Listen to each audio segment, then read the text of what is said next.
நிலவிடம் வாடகை வாங்கி விழி வீட்டினில் குடி வைக்கலாமா? நாம் வாழும் வீட்டுக்குள் வேறாரும் வந்தாலே தகுமா? தேன்மழை தேக்குக்கு நீராம் உந்தன் தோள்களில் இடம் தரலாமா?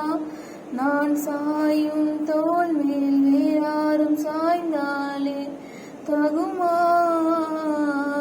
நீரும் செம்புல சேரும் கலந்தது போலே கலந்தவர் நாம்.